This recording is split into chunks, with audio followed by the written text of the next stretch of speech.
Jeudi 8 juillet 2021, mesdames et messieurs, bonjour et merci de regarder RTI 1, c'est l'heure de vous informer. Le président de la République, Alassane Ouattara, a présidé hier mercredi un conseil des ministres qui s'est tenu au palais de la présidence de la République. Le conseil a adopté plusieurs projets de loi. Les élections sénatoriales partielles ont également été abordées. Le compte-rendu de Jérôme Kofi Aboula. Mercredi 7 juillet 2021, en prenant place ce jour au palais présidentiel, le Conseil des ministres tient effectivement parole quant au respect du rendez-vous pris. En première ligne, le président de la République, Alassane Ouattara, présent pour présider comme toujours la réunion. Une fois de plus, on ne peut pas dire que le chef de l'État et les membres du gouvernement ne se sont pas retroussés les manches, eu égard au nombre incalculable de décisions prises au cours de cette réunion pour le bien des populations. Ainsi, comme entame du point de la rencontre, on retient le projet de loi sur la lutte contre le trafic et l'usage des stupéfiants. Ce projet de loi répond à l'évolution des techniques de production, de trafic et d'usage illicite des stupéfiants et de leurs produits dérivés et qui implique bien évidemment une amélioration constante des mesures et des moyens de lutte et de répression. Le Conseil a par ailleurs pris un certain nombre de mesures sur l'organisation des élections sénatoriales partielles prévues le 31 juillet 2021. C'est un ensemble de textes qui est relatif à l'organisation des élections partielles des sénateurs dans les régions des Grands Ponts, du Kabadougou, du Bonkani, du Gontougo et de la Nawa. C'est un ensemble de textes qui permet de déterminer la durée de la campagne électorale pour le premier décret. Le deuxième fixe les modalités d'accès aux organes officiels de presse. Le troisième, lui, détermine le nombre de lieux de vote et de bureaux de vote. Et le quatrième porte sur l'organisation et le fonctionnement de ces bureaux de vote. Ce qu'il faut retenir de l'ensemble de ces 4 textes, c'est que les collèges électoraux sont convoqués à la date du samedi 31 juillet 2021 et la campagne s'ouvrira le 23 juillet 2021 à 0 heure et se fermera le 29 juillet 2021 à minuit. Également au menu du Conseil, les jeux du hasard. C'est désormais à la LONASI de réguler ces jeux sur une période de 15 ans.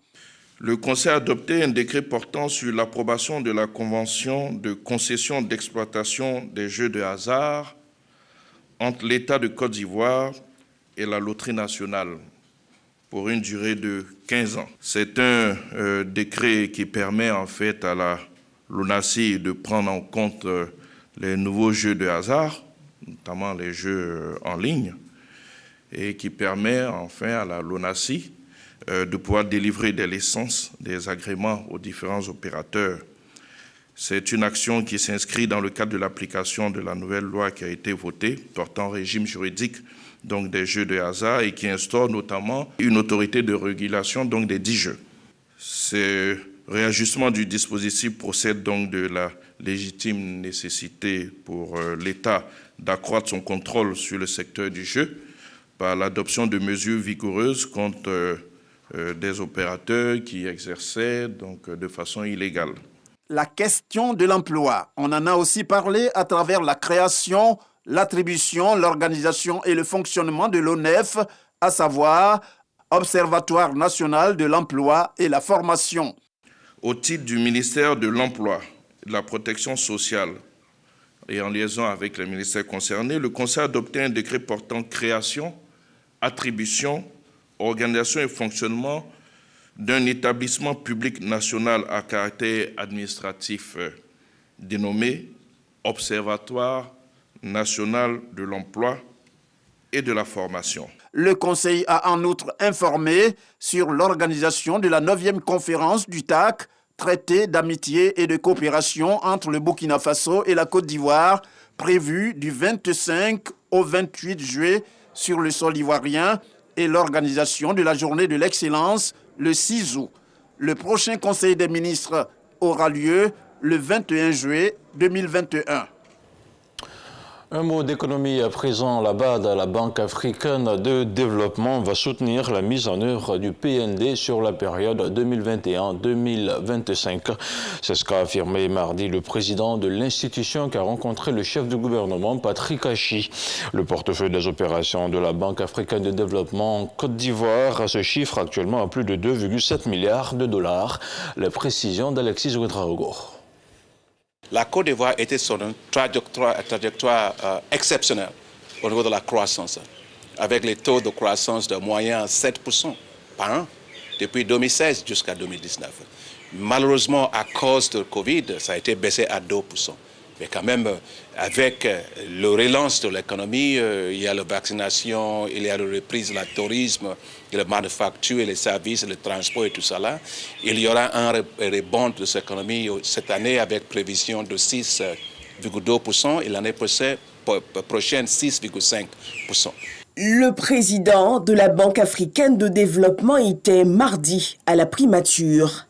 L'institution bancaire est venue réaffirmer au chef du gouvernement son soutien à la mise en œuvre du plan national de développement PND 2021-2025.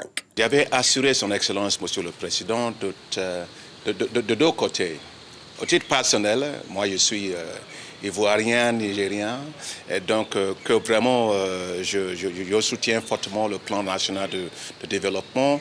Et aussi au titre, en tant que la Banque africaine de développement, pour lui assurer et tous les gouvernements de la soutien sans faille de la Banque africaine de développement pour le mettre en œuvre de ce plan national de développement. L'appui de la BAD va également porter sur la transformation de la chaîne de valeur agricole pour des produits comme la banane plantain, la mangue, l'anarcade, le café, le cacao ou encore le palmier à huile. Des investissements dans les infrastructures pour transformer les zones rurales en zones de création de richesses. Nous avons discuté beaucoup sur l'agriculture parce que je sais que l'agriculture est très importante pour son Excellence, Monsieur le Président et le Premier ministre. Donc on avait changé comment on va l'accompagner, le pays, dans la transformation de ça. Vous savez que l'atout de ce pays, c'est l'agriculture. Il faut en profiter pour qu'il y ait une chaîne de valeur forte qui peut être plus attractive pour transformer tous les produits agricoles, pour créer les recherches. La richesse partagée partout dans le pays. Le président de l'institution a par ailleurs salué l'efficacité du plan de riposte du gouvernement contre la Covid-19, notant que le portefeuille des opérations de la BAD dans le pays se chiffre actuellement à 2,7 milliards de dollars. Et on se rend maintenant à l'Assemblée nationale où les membres de la Commission économique et financière du Parlement ont adopté de façon unanime le projet de loi portant ratification de l'ordonnance modifiant l'article 1er de la loi portant création du Fonds de garantie des crédits aux entreprises ivoiriennes. Mardi, à l'Assemblée nationale, le ministre de la Promotion des petites et moyennes entreprises a défendu cette modification. Elle met en place un fonds de garantie des crédits aux entreprises ivoiriennes dont la gouvernance respecte les standards internationaux. 8 juillet 2020, 8 juillet 2021, voilà aujourd'hui un an exactement jour pour jour que l'ancien Premier ministre Amadou Gon Coulibaly tirait sa révérence. Pour le premier anniversaire de cette séparation, plusieurs manifestations sont prévues. Hier, mercredi, à l'hôtel Sofitel Ivoire, des panels et des expositions photos ont ravivé le souvenir de l'homme. On retrouve le reportage d'Alexis Ouedraogo. Le balafon pour accueillir les visiteurs de l'exposition photographique du fils du Poro, l'ex-premier ministre Amadou Gon Coulibaly. S'écrit le long de ces instants de vie figés sur le papier glacier, l'histoire d'une vie de mission, une vie au service de l'État. Nous avons entamé une série d'activités qui commence avec cette exposition photo et qui permet au public, aux militants, aux Ivoiriens, donc de revivre l'histoire d'Amadou Gon Coulibaly à travers sa carrière professionnelle, sa carrière politique, sa vie familiale, ses liens avec le président. Donc c'est une manière pour nous de revisiter la vie de l'homme Amadou Gon Coulibaly. Un véritable homme d'État qui avait une vision claire pour notre nation. Malheureusement, c'est avec beaucoup de peine que nous voyons toutes ces images, avec beaucoup de tristesse.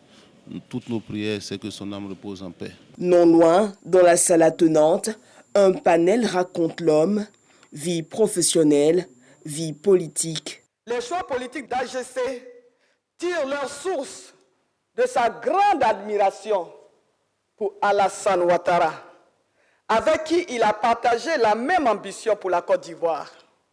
On peut ne pas être du même parti politique. On peut être différent du point de vue idéologique. Mais l'homme politique comme Amadou, j'ai compris qu'il savait être flexible. Il avait de la flexibilité. Et il était fort dans l'écoute. Une grande capacité d'écoute. J'ai mal, au moment où je parle, d'avoir été aux côtés d'un homme méconnu. Parce qu'Amadou Gon était un homme de grande valeur. On a appris avec Amadou Gon la valeur de l'engagement. Moi, j'ai beaucoup appris d'Amadou Gon. Et aujourd'hui, que ce soit dans notre quotidien, dans notre gestion politique, ce que Amadou Gon a sémé, loyauté, engagement, fidélité, mais il a surtout sémé en nous, Alassane Ouattara. Le RHDP l'avait désigné candidat pour la présidentielle de 2020 et en temps marqué d'une pierre blanche, c'est 1 an d'anniversaire de sa disparition. La lutte contre la fraude pendant les examens de fin d'année scolaire porte ses fruits. Une dizaine de personnes, dont des candidats, ont été mis aux arrêts dans 2 centres d'examen dans le district d'Abidjan. Il s'agit d'une opération menée conjointement par les services de la police nationale et du ministère de l'Éducation nationale. L'éclairage de Sephora Zegui. Cette scène surréaliste tournée en caméra cachée montre l'ampleur de la fraude au baccalauréat. Ici, au lycée moderne de Marcory, un candidat sort de sa salle de composition, fonce dans l'arrière-cour de l'école, contacte un individu qui lui remet un document, visiblement le corrigé de l'épreuve de philosophie qui se déroule au même moment. Heureusement, la scène et plusieurs autres tentatives de fraude n'échappent pas aux services de police et de ceux du ministère de l'Éducation nationale et de l'alphabétisation. Pour la seule journée du 2e jour de composition, ce sont une dizaine d'individus, dont des candidats, qui sont mis aux arrêts dans le district d'Abidjan. Je suis allé prendre un brouillon sur lequel il y avait un sujet de philosophie, avec l'introduction et la conclusion. Donc je suis suspecté pour la tricherie. J'ai juste remis mon téléphone à un petit pour qu'il puisse me remettre.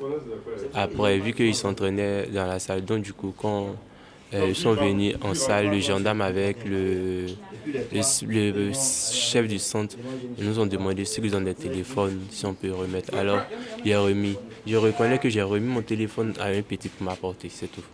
Il m'a demandé à ce que je fasse l'introduction et la conclusion pour lui, vu que j'ai déjà l'avance sur la chose. Et c'est ce que j'ai fait et je l'ai remis. Il m'a demandé à ce que je parte l'attendre. Quand il va finir, on va partir.